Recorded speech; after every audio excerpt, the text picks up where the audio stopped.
Waweza kuketi. Seigneur, bénis ces instants. Bwana bariki muda huu. Fais-nous grâce. Tuneemishe Au nom de Jésus. kwa jina la Yesu. Amen. Amen. Genèse chapitre 12. Mwanzo sura 12. 1 à 3. 1 hadi 3. L'Éternel dit à Abraham, Yahweh akamwambia Abrahamu, va-t'en de ton pays, ondoka ndani ya nchi yako, de ta patrie, ndani ya nchi ya baba yako, de la maison de ton père, ndani ya nyumba ya baba yako, dans le pays que je te montrerai. na uende ndani ya nchi Je nitakayokuonyesha. ferai de toi une grande nation. Nitakufanya wewe kuwa taifa Je te kubwa, bénirai. nitakubariki, Je rendrai ton nom na grand nitalifanya jina lako kuwa et tu kubwa, seras une source de bénédiction. nawe utakuwa chemchemu ya baraka. Je bénirai ceux qui te béniront. Nitawabariki watakao kubariki, Je maudirai ceux qui te maudiront. nitawalaani watakao Et kulaani, toutes les familles de la na terre jamaa seront zote bénies za en toi. ulimwengu zitabarikiwa ndani mwako. Amen. Amen. Alléluia. Amen. Est-ce que quelqu'un est là ce soir? Je, kuna mtu aliye hapa jioni ya leo? Tu peux saluer deux personnes à tes côtés. Naweza kuwasalimu watu mbili wanaokuwa pembeni yako, Bienvenue dans la maison du Seigneur. na uambie karibu ndani ya nyumba ya Bwana.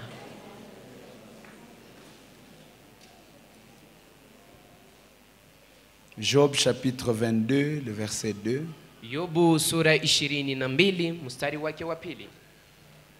Job Yobu 22, 2. 22 mstari wake wa pili.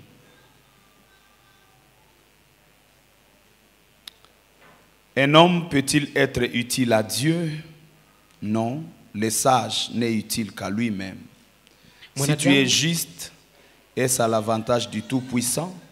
Si tu es intègre dans tes voies, qui gagne-t-il? Mwanadamu anafaa kwa kitu chochote mbele ya Mungu? Kwa kweli mwenye hekima anajifaidia mwenyewe tu. Unadhani kwamba unamfurahisha Mungu mwenye uwezo kama wewe ni mwenye haki? Au unapata faida gani kama uko mkamilifu? Amina. Dernier verset, Jean chapitre 1er. Andiko la mwisho ni ndani ya kitabu cha Yohana sura 1 à partir du verset 19.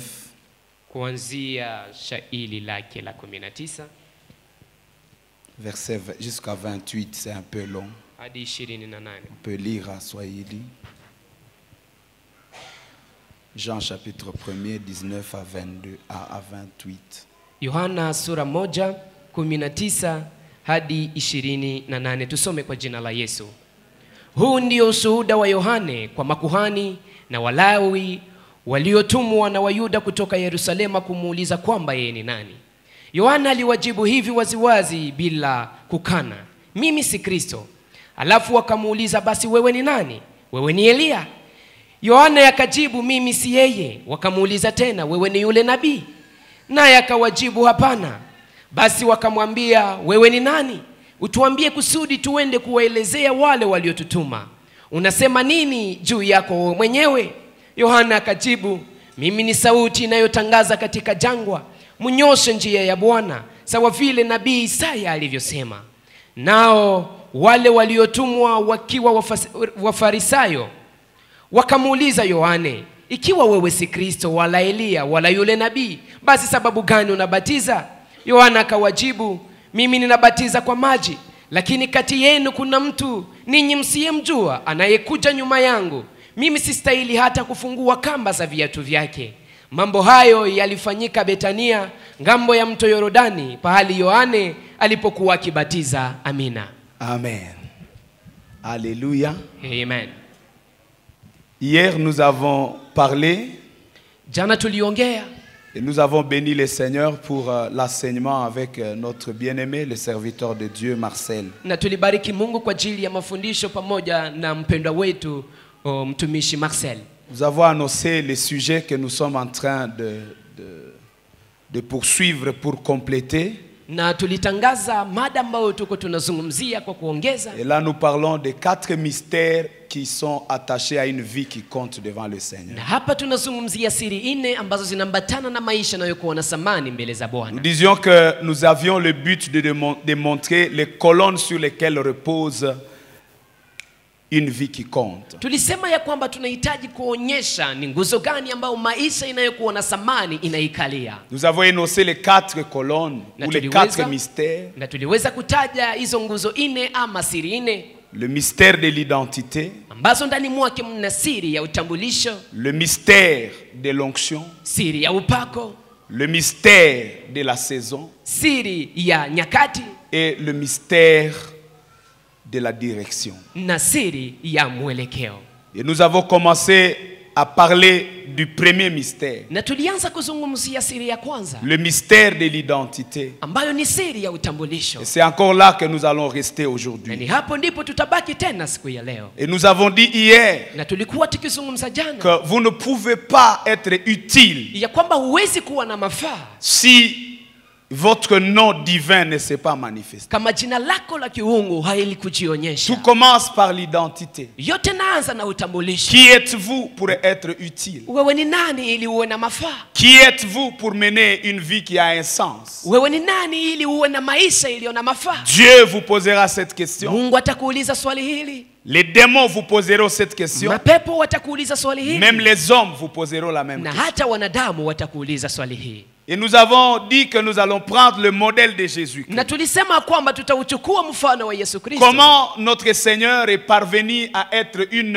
à mener une vie qui avait un sens devant son Dieu. Namna gani Bwana wetu aliweza kuishi maisha iliyo na mafaa mbele za Mungu wake. Et d'entrée de jeu, nous avons vu 4 lois qui ont régi la vie de Christ. Na hapo tukaona sheria 4 ambazo zilikuwa zinatawala maisha ya Kristo. 4 lois qui ont constitué sheria 4 l'identité de notre Seigneur Jésus. ambazo ziliweza kuunda utambulisho wa Bwana wetu Yesu. La première loi, c'était la loi de référence. Na sheria ya kwanza ilikuwa ni sheria ya mfano ama Là, kielelezo. Matthieu chapitre 1er, le verset 1er, le réfère à David et à Abraham. Na hapa ndani ya kitabu cha Mathayo 1 mstari wake wa kwanza, Mathayo anamuonyesha kama vile mwana wa Abrahamu na Daudi. Nous avons vu la deuxième loi Na tuliona sheria ya pili qui sort de l'évangile de Marc. ambayo inatokea ndani ya kitabu cha Injili ya Marko. Là, c'est la loi de la présentation. Na hapa inakuwa ni sheria ya kutambulisha. Nous avons dit que pour être ou à mener une vie qui a un sens, Na tulisema kwamba ili uishi maisha iliyo il na faut qu'il y ait mafaa, quelqu'un qui détecte cette sémence à vous yapaswa pawe na mtu ambaye anaona hiyo mbegu ndani et qu'il vous mwako. présente. Na anaanza Que kukutambulisha. ce soit dans les sacerdoces, Iwe ndani ya huduma, que ce soit dans la famille, iwe ndani ya jamaa, que ce soit dans le travail, iwe ndani ya kazi, que ce soit dans le milieu social. iwe ndani ya jamii. À un moment donné, on a besoin des témoins ou de quelqu'un qui vous présente. Mara unahitaji shahidi ama mtu ambaye La troisième loi, c'est la loi que nous avons à partir de Luc. Na sheria ya tatu ni sheria ambayo tunayo kutokea Que nous kitabu cha appelons la Luka. loi de la Na manifestation. ambayo tunaita sheria ya kufunuliwa. Là, nous voyons la généalogie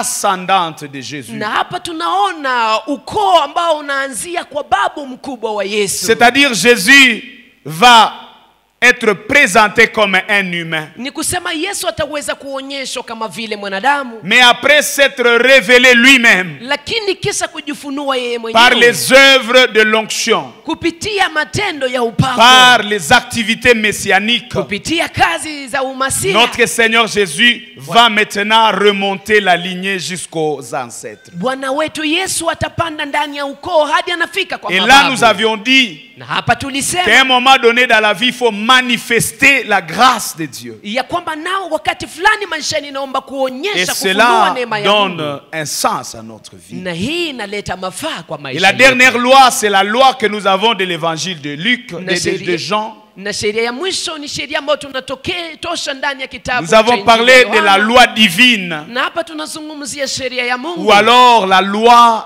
de la préexistence. ama sheria ya kukua mbele ya kuwa. Quand l'homme de Jean présente Jésus, Wakati Yohana anamuonyesha Yesu, il est en train de présenter Jésus comme quelqu'un qui a existé avant de venir sur la terre. anamuonyesha Yesu kama mtu ambaye Il dit alikuwa au mbele ya commencement kuja était la duniani. parole. Anasema mwanzoni palikuwa na La neno. parole était avec Na hiyo Dieu. neno ilikuwa pamoja na La Mungu. parole était Dieu. Neno Cette parole a Neno créé hilo tout. liliumba vitu vyote. Et rien de ce qui a été créé Na hakuna chochote n'a été kilichoumbwa créé sans elle. ambacho kiliumbwa bila Il neno dit en hilo. elle était la vie. Nasema ndani mwake palikuwa Il na dit cette uzima. parole est venue vers nous. Na nasema neno hilo Au lilikuja verset kwetu. 14, il dit la Kwa parole a 14. revêtu la Na chair. nasema neno lilifika mwili. À d'autres termes, vous Kwa avez maneno vu un mengine, homme, mlimuona mtu, mais cet homme existait à terme de lakini parole. mtu huyo alikuwa mbele kama vile Et neno. nous disions que vous avez existé avant d'être. Na tulisema kwamba ulikuwa mbele ya Et kuwa quand ya vous kuzaliwa. rentrez dans cette identité qui vous a précédé, Na unaporudi ndani ya ile utambulisho iliyokutangulia, votre vie a essence. maisha yako inaanza kuwa na mafaa. Permettez-moi d'aller au deuxième sous-point de cette identité. Muniruhusu niingie ndani ya nukta ya pili ya hii Par utambulisho. la grâce de Dieu, je voulais encore donner 4 autres lois. Na kwa neema ya Mungu ningependa nitoe sheria zingine 4. Ce sont des lois Ni sheria qu'il faut cette fois-ci briser ambao inaomba kuvunja pour pouvoir vivre une vie qui a essence. 4 lois à briser sheria 4 za kuvunja pour mener une vie qui a un sens devant le Seigneur. ili uishi maisha iliyo na mafaa mbele za Mungu. Gloire soit rendue à notre Dieu. Utukufu murudilie Mungu wetu. Gloire soit rendue à notre Dieu. Utukufu murudilie Est-ce qu'on Mungu peut wetu. acclamer ce Dieu? Je tunaweza shangilia Mungu huyo. Nous voulons avoir les repas de ce soir. Tunatamani kupata chakula cha jioni ya leo. 4 lois Sheria 4 qu'il faut briser bazo sharti usivunje sur le chemin de la vie kwenye njia ya maisha afin de mener une vie qui a un sens. ili uishi maisha iliyo na mafaa. Je veux dire que l'identité de l'homme, Nitasema ya kwamba utambulisho ce sont les 4 lois identitaires en fait. inakuwa ni sheria 4 za utambulisho. Ce sont des lois identitaires, Ni sheria za utambulisho. des lois qui sont attachées à ton nom. Ni sheria zinazoambatana na jina lako. Je vais mieux dire à ton identité. Nitasema vizuri ambazo zinaambatana Parce na que utambulisho le nom wako. fait partie de l'identité. Sababu jina ni miongoni mwa utambulisho En wako. réalité, votre identité spirituelle, parce que c'est de là que nous sommes. Kwa kweli hapa tunazungumzia utambulisho wa kiroho maana ndipo tulipo. Votre identité spirituelle a environ 7 facteurs Na utambulisho wako wa kiroho unakuwa karibuni na mambo 7 qui déterminent ton avenir ambazo zinaonyesha ujao wako ou qui te définissent. ama ambazo zinakufasiria wewe. Ces 7 facteurs, je n'aurai pas le temps de détailler. J'ai pris seulement 4. Haya mambo 7 sitakuwa na muda wa kuongelea kwa undani, parler de lakini 4 nimechukua lois. tu 4. Tutazungumzia. Mais quand on parle de masheria 4. l'identité Lakini spirituelle, tunapozungumzia utambulisho wa kiroho il y a premièrement le nom. kuna kwanza jina. Deuxièmement, Ya pili, il y a le territoire. ya pili kuna eneo. Bien entendu, il y a un autre élément qui est le sang. Kitu kingine kuna kitu ambacho kinaitwa damu. Quatrièmement, il y a la culture. Ya 4 kuna kuwa utamaduni. Vous avez un nom, Una jina, vous portez un sang, unakuwa na damu, vous êtes sur un territoire, uko kwenye eneo, vous vivez dans une culture. unaishi ndani ya mila ama utamaduni fulani. Et il y a aussi un autre élément que nous appelons la génération. Na kuna kitu kingine ambacho tunakiita kizazi. La génération qui se réfère à l'histoire, Kizazi ambacho kinaambatana au na temps ou historia, à la saison. kwa wakati ama majira. Votre identité est attachée à votre saison ou à votre génération. Utambulisho wako unaambatana na kizazi chako ama na wakati wako. Ceux qui sont avant, Ambao wako ceux qui mbele, ont été au temps de Mobutu, wale ambao walikuwa kwa wakati wa ils ont eu, n'est-ce pas, des cartes vertes. walikuwa na kadi ambazo zilikuwa za kimanjano. C'était leur carte d'identité. Na hiyo ndiyo iliyokuwa kadi za utambulisho wao. Voyez-vous, Mnaona? c'est un temps, Ni wakati c'est une génération. na ni kizazi. Il y a aussi les alliances. Kuna pia maagano.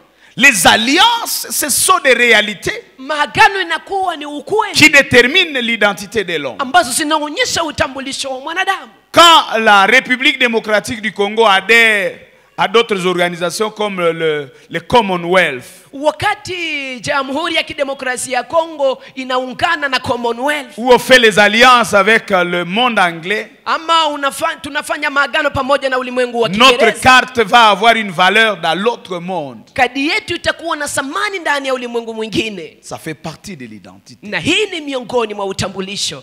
Vous allez le voir quand vous voyagez. Utaiona unaposafiri. Si vous voyagez avec quelqu'un du Rwanda, Ukisafiri pamoja na mtu wa vous Rwanda, allez par exemple au Kenya. na unaenda Kenya, Déjà, parce qu'ils ont une alliance antérieure. sababu wanakuwa na agano la Celui du Rwanda ne sera pas fouillé comme celui du Congo. Ule wa Rwanda hawatamwangalia kama vile wa Ça, ce sont Kongo. les alliances. Na hizi ni maagano. Alors, les 7 facteurs-là Sasa mambo haya masaba déterminent des lois yanaonyesha sheria que je résume à 4 lois. ambazo nitafupisha ndani La ya sheria. première loi, c'est la loi du sang. Na sheria ya kwanza ni sheria ya damu. La deuxième loi, c'est la loi territoriale. Sheria ya pili ni sheria ya eneo. La troisième loi, Sheria ya tatu c'est la loi coutumière. ni sheria ya mila. Et la quatrième loi, Na sheria ya nne c'est la loi ni sheria qui s'attache ambayo inaambatana à votre génération. na kizazi chako. Ce sont les 3 que j'ai résumés. Na Les ni, 4. na ni haya sheria nne La ambazo loi tunaweza du sang, kufupisha. Sheria ya damu, La loi du territoire, sheria ya eneo, la loi de la coutume sheria ya mila et la loi de la génération. na sheria ya kizazi.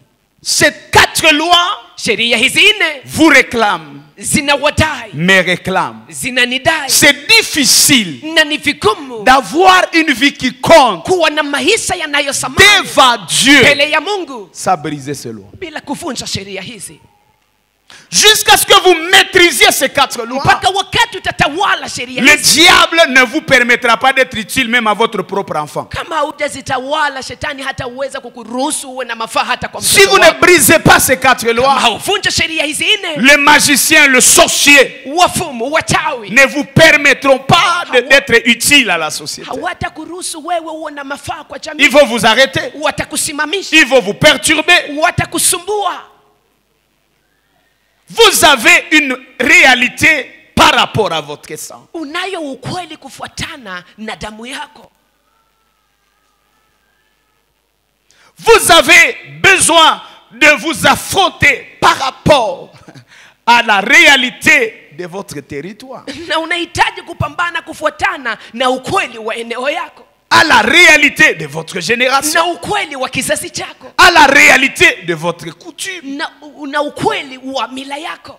Si pas votre coutume, mais la coutume qui gère le milieu dans lequel vous êtes. Kama haiko mila yako, lakini mila ya mahali ambapo unaishi.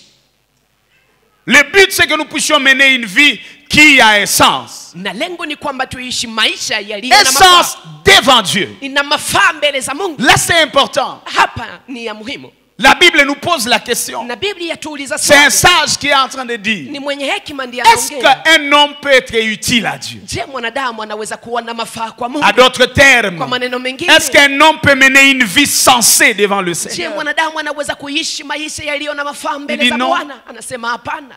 La sagesse d'un homme Hekima ya n'est mwanadamu utile qu'à lui-même. kumfalia tu yeye mwenyewe. La sanctification d'un homme Kujitakasa kwa mwanadamu n'est utile qu'à lui-même. kumfalia tu yeye Il mwenyewe. semble contredire ce que nous pensons. Tunakuwa kama vile anasema kinyume ya ile tunayoifikiria. C'est comme s'il était en train de dire, Ni vous kama ne vile pouvez anasema- pas mener une vie qui a un sens devant Dieu. Anasema hamwezi kuishi maisha yaliyo na mafaa. Votre vie se résume dans ce que Salomon a dit. Maisha yenu yanafupishwa ndani ya ile ambayo Solomon Vanité amesema. de vanité, tout est vanité. Ubatili mtupu. Il dit, les méchants disparaissent, Anasema muovu anatoweka les justes disparaissent. na mwenye haki naye Et à quoi ça anatoweka. sert? Na yote yafalia nini? J'étais choqué à un moment donné Kwa wakati mmoja nilihuzunika quand il y a un homme de Dieu, wakati kulikuwa mtu mmoja wa Mungu, Miles Memro, Miles Monroe, et il était en train de faire une conférence au Kenya. na alikuwa akifanya kongamano pa Kenya, Dans la conférence, il était comme en train de prophétiser. na ndani ya kongamano alikuwa kama vile Il dit, akitabiri. il dit, un homme qui a réussi dans la vie, Anasema mtu aliyefaulu maishani c'est un homme qui meurt vide. ni mtu ambaye anakufa akiwa wazi. Il a tout donné. Il dit, Na il amepana ne faut yote. pas mourir avec des projets. Hayombe kukufa Il ne faut pas pamoja mourir na avec des miradi. livres que vous deviez déjà publier. Hayombe kukufa kufa na vitabu ambao Il ne faut pas mourir avec un désir que tu voulais accomplir. Hayombe kukufa pamoja na tamaa ambazo ulitamani Et kutimiza. à la fin, il dit, j'ai écrit autant de livres. Na kwa mwisho anasema nimeandika vitabu J'ai fait vingi. autant de conférences. Nafanya kongamano J'ai nyingi. traversé des continents. J'ai donné tout ce que je crois. Nimevuka mabara na Il dit, nimepanda moi, je yote. suis vide. Je peux mourir. Anasema mimi niko tupu ndani mwangu na naweza kukufa. Et comme un prophète, Na kama nabii il était avec sa femme. alikuwa pamoja na mke wake. Il était avec son équipe qui travaille avec lui. Alikuwa na kundi la watu wanaotumika Et pamoja même naye. ses enfants, il y avait quelques des enfants. Na kulikuwa watoto wake wachache. Et il connaît un crash. Na hapo kunakuwa Et tous ndege sont morts. inayoanguka wanapata Et ajali, l'homme de watu Dieu wakakufa. et sa femme. La famille disparaît. Je Jamaa crois yake qu'il est resté na un seul jamaa qui est en yake train de continuer le ikatoweka, ministère. nikiwaza kulibaki tu wawili. Qui a dit peut-être, bon, moi je ne suis pas disponible, l'autre famille part. Wala ambao walisema hatuna wakati, wengine waende tu. Vous voyez quand vous êtes devant des morts tragiques comme ça, Unaona unapokuwa mbele vous ya avez vifo l'impression vya que hatari Dieu, kama mais hivi, les dieux, est-ce qu'on les connaît? unajiuliza je, Comment Mungu il peut kabisa permettre unamjua? qu'un serviteur puisse mourir dans ces... Namna gani anaweza kuruhusu mtumishi kabisa kufe ndani ya ajali? La vie c'est une vanité.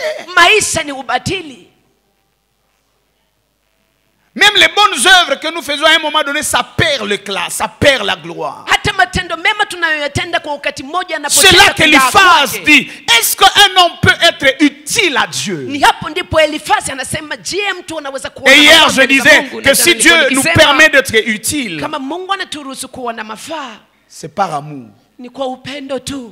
Et j'ai aimé quand notre bien-aimé prêchait, il parlait l'homme de Dieu. Na nilipenda mtu wa Mungu alipokuwa akihubiri, Il dit si alihubiri. nous devons être humbles, c'est en état conscient de la grâce. Anasema tukiwa tunahitaji kuwa Pour wenyenyekevu vaincre kufuatana l'orgueil, c'est prendre conscience na que neema. tout est grâce. Ili uishi ukiwa na dhamiri ya kushinda kiburi, naomba Même uelewe le kwamba bien yote que ni l'on neema. peut faire, c'est une grâce. Hata mema ambayo unaweza kufanya ni neema. Mener une vie utile, une vie qui a un sens, c'est aussi une grâce. Kuishi maisha yaliyo na mafaa nayo ni neema. Et donc il faut revenir sur ces éléments. Na ni kusema yomba kurudilia mambo haya. Dieu s'adresse à un homme, il s'adresse à Abraham. Mungu anaongea na mwanadamu, anamwambia Abrahamu Genèse 12. ndani ya Il kitabu dit Abraham, cha Mwanzo 12, Abrahamu, sors de ton pays, ondoka ndani ya nchi yako, sors de ta famille, ondoka ndani ya jamaa sors lako, de ta patrie. ondoka ndani ya nchi Abraham yako. devait faire 3 sorties. Abrahamu angepaswa kufanya kutoka mara Dis avec tatu. moi 3 sorties. Sema pamoja nami, kutoka mara tatu. Il devait sortir 3 fois. Angepaswa kutoka mara tatu. À d'autres termes, il devait briser 3 lois. Ni kusema kwa maneno mengine angepaswa kuvunja Il sheria devait tatu. sortir de la maison de son père. Angepaswa kutoka ndani ya nyumba ya baba yake.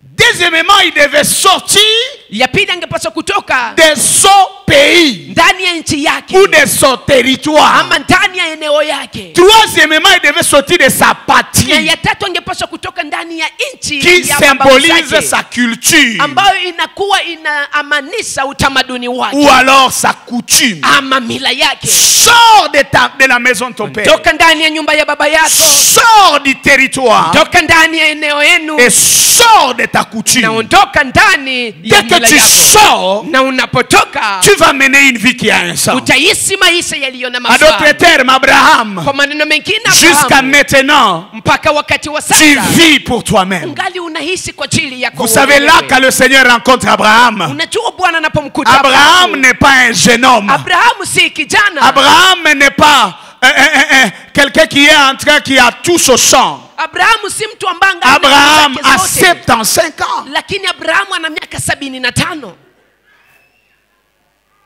Oui. Ndiyo. Et donc Abraham est déjà appelé stérile. Na ni kusema Abrahamu wameshamuita La tasa. stérilité d'Abraham n'a pas commencé dans l'appel. Utasa wa Abrahamu haukuanza ndani ya wito. Dieu a rencontré Abraham Mungu alimkuta au Abrahamu soir de sa vie. akiwa jioni ya maisha yake. Abraham a déjà consommé 75 ans. Abrahamu ameshaishi miaka Il n'a pas 75 encore d'enfant. na hana mtoto. Il est en train de subir les injures. Iko na tukanwa. Il est en train de subir l'humiliation. Iko na pata haya. Deuxièmement, Ya pili, Abraham, ou alors Dieu ne rencontre pas Abraham Mungu amkuta Abrahamu dans la pauvreté. ndani ya umaskini. Abraham a quelque chose. Abrahamu ana kitu. Abraham a des serviteurs. Abrahamu ana watumishi. C'est pourquoi déjà au chapitre 13, Na ndio maana kwa sura ya 15 Abraham a une bataille avec son frère. hapa kuna mapambano ya Abrahamu pamoja na ndugu yake. Ils sont en train d'avoir des conflits parce que leurs bétails sont en train d'avoir des difficultés par rapport à leur nombre. Wako wanakorogana na ndugu yake sababu kuna mafugo yao ambao yanakuwa hayasiki watu walinzi. Abraham a des serviteurs. Na Abrahamu ana watumishi. Alléluia. Amen. C'est là que je le rencontre. Na ni hapo ndipo Mungu anamkuta. Je suis en train de voir comme Dieu le dit. Namwona jinsi Mungu anamwambia. Abrahamu, tu as mené 75 ans. Umeishi miaka 75. Est-ce que tu es en train de donner un sens? Je una mafaa? Est-ce que tu es important? Je uko na maana? Le fait que Abraham prend son neveu Lot révèle qu'il avait un cœur de responsabilité. Révèle qu'il avait un esprit de famille. Révèle qu'il pouvait aussi collaborer avec sa famille. Il dit viens avec moi. Mais à ce moment-là, sa vie n'a pas encore un sens. C'est un peu comme Jésus-Christ. 30 ans. 3 pages ou 3 chapitres dans Luc. 3 chapitres qui parlent des 30 ans de Jésus. Et dans la suite, c'est 21 chapitres. Il parle de 3 ans de Jésus. Vous comprenez ça? C'est une mathématique simple. Dès qu'il est né, jusqu'à 30 ans, on n'a pas trouvé beaucoup de choses à écrire. On a écrit et on a eu 3 chapitres. Dès qu'il a été baptisé, après le baptême, il a fait 3 ans. De 3 ans effectifs. De 3 ans remplis de vie. Et on a dit si on écrivait ce qui s'est passé dans les 3 ans, le monde ne contiendrait pas les livres.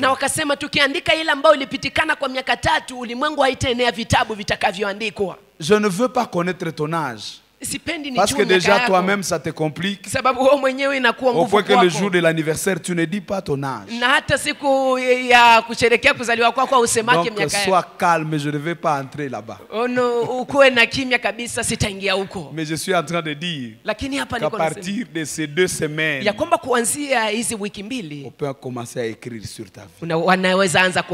Ça doit être ta décision. Ça doit être ta prière.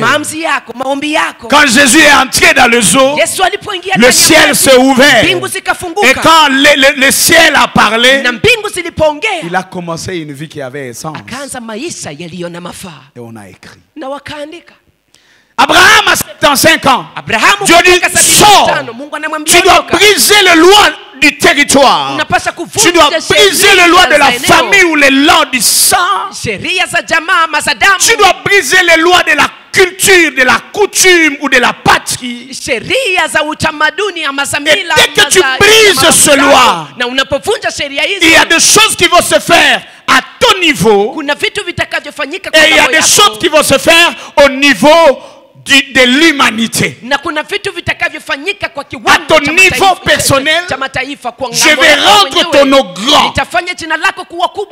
Je vais te bénir. Au niveau humanitaire de l'humanité, toutes les familles de la terre, tout celui qui est sur la terre, il va être béni par toi. Ce n'est pas une bénédiction de ta femme. Oh non, la sombeli au bijou, il y a $3000. Ce n'est pas de ça qu'on parle. Ça c'est encore petit. Je suis en train de parler d'une bénédiction qui touche celui qui est appelé homme. Abraham, je te parle de la bénédiction qui est au-delà de manger un poulet devant toi. C'est du gourmandise. Ça n'a rien à voir avec la bénédiction.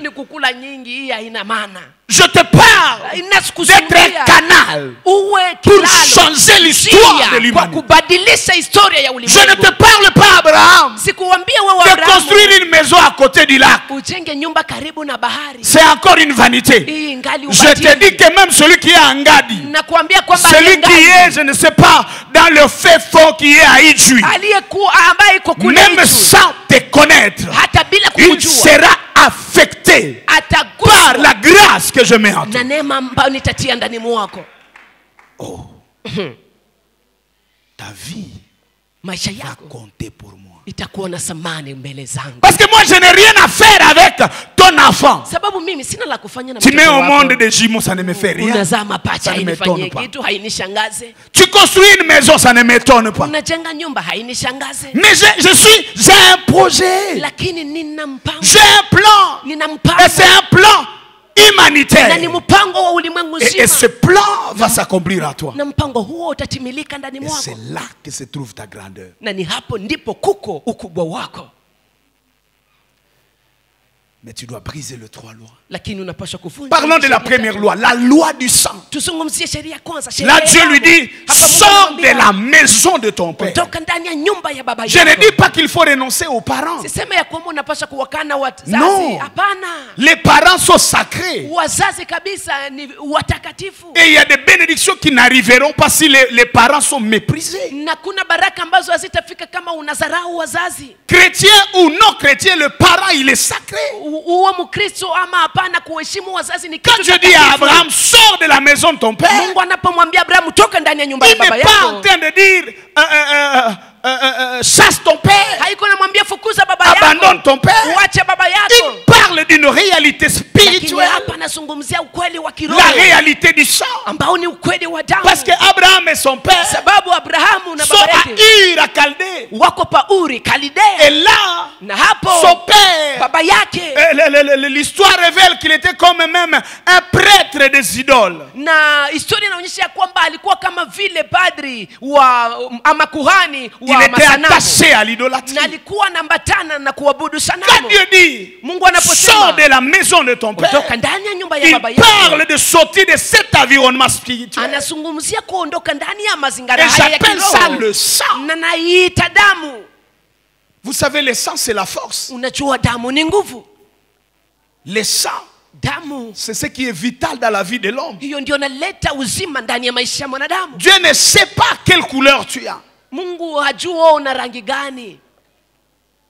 Dieu ne connaît pas ta teinture. Mungu hajui rangi yako. Dieu ne connaît pas ta masse. Mungu hajui unene wako. Tu es lancé, tu es court. Uko mrefu mfupi. Dieu n'a rien à voir avec ça. Mungu hangaike na ile. Et c'est l'élément physique qui concerne Dieu. Kuna kitu kimoja cha mwili S'appelle le sang. Mungu na inaitwa damu.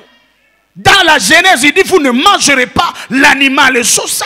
Na ndani ya kitabu cha Mwanzo inaandikwa ya kwamba mtakula Il dit, nyama pamoja parce na que damu le yake. sang, c'est l'âme. Sababu hiyo damu ndiyo Il dit, nafsi. la vie de l'animal ou de l'homme est dans le sang. Anasema maisha ya mwanadamu ama ya nyama ni ndani ya damu. Dans Apocalypse, Ndani ya kitabu cha les saints sont Ufunuo, en train de prier. watakatifu wanaomba. Ils disent, Seigneur, jusqu'à quand Wanasema Bwana, mpaka wakati tu gani vas venger notre sang? utalipiza kisasi juu ya damu yetu? Dieu ne vengera pas ton pied qu'on a coupé. Mungu hatalipisha kisasi juu ya mguu wako ambao Dieu ne umekata. vengera pas tes joues. Mungu hatalipisha kisasi Ce sababu ya qui machafu intéresse yako. Dieu, c'est le sang. Ambao Mungu anahusika Parce que nayo ni c'est damu. tout un symbolique très important. Sababu ni alama ya muhimu sana. Le sang, c'est le transporteur de l'héritage. Damu ndiyo nabeba urithi. Le sang, c'est le transporteur de l'image. Damu ndiyo nabeba picha. Il dit, je redemanderai votre sang Anasema nitaomba damu à yenu l'homme ou à l'animal qui a tué, kwa mtu ama mnyama aliyeua. parce que Sababu c'est dans le sang qu'il y a l'image, mon image. sababu ni ndani ya damu ndimo mnakuwa picha yangu. Voyez-vous? Mnaona? C'est pourquoi vous allez voir un enfant Na ndio maana utaona mtoto qui ramène un grand-père. ambaye anamrudisha Et ceux babu. qui ont connu le grand-père Na waliomjua peuvent babu dire, wake cet enfant, wanaweza kusema il huyu mtoto ressemble à son grand-père. père. anafanana na babu yake. En tout cas, c'est comme ça qu'il parlait. Kabisa ni hivi ndivyo C'est alikuwa comme ça anaongea. qu'il marchait. Ni hivi ndivyo alikuwa Ça se anatembea. passe par le sang. Hii inapitaka C'est kupitia le damu. mystère du sang. Hiyo ndio siri ya damu. C'est pourquoi Na ndio maana il ne faut pas courir. haiombe kukimbia. Comprenez ceci. Mwelewe hii. Il y a des démons qui ne vous verront jamais dans la vie. Kuna mapepo ambayo hayatakuonaka maishani. Et il y a des démons qui sont toujours permanents à côté de vous. Na kuna mapepo ambayo yanakuwaka kila mara karibu na wewe. Il y a des gens qui ne voleront jamais même si ils veulent mourir de faim. Kuna watu ambao hawataibaka hata siku moja hata wanatafuta Et il y a des gens qui voleront toujours même quand ils ont l'argent. Ils volent même leur propre argent. Kuna watu ambao wataibaka hata wakati wana pesa nyingi, wanaiba hata na pesa zao. Vous n'avez jamais vu les gens qui se volent eux-mêmes. Haujaona mtu ambaye anajiba yeye mwenyewe. Il vole lui-même dans sa caisse. Yeye mwenyewe anaiba ndani ya mali anawekea Parce pesa. qu'il vient de ce sang-là. Sababu anatokea ndani ya ile damu. Il y a des gens, l'impudicité cherche sans qu'il fasse une demande. Kuna watu ambao uzinifu natafutaka bila hata kufanya ombi yoyote. Même dans les bateaux, il faut voyager des heures de temps. Il y a l'impudicité qui se présente. Hata ndani ya mashua anasafiri tu kwa C'est saa comme si mbili. son sang appelle l'impudicité. Ni kama vile Et damu c'est yake pas un problème de beauté. iko naita hii uzinifu. Haiko Il y a shida des gens, urembo. vraiment, vous sentez que l'impudicité les cherche. Il n'a rien pour faire ça. Kuna watu ambao Mais unasikia ça le kabisa cherche. uzinifu inamtafuta. Hatafutaki lakini hayo inamtafuta. Parce qu'il y a d'autres choses qui sont liées au sang. Sababu kuna vitu vingine ambavyo vinambatana na damu.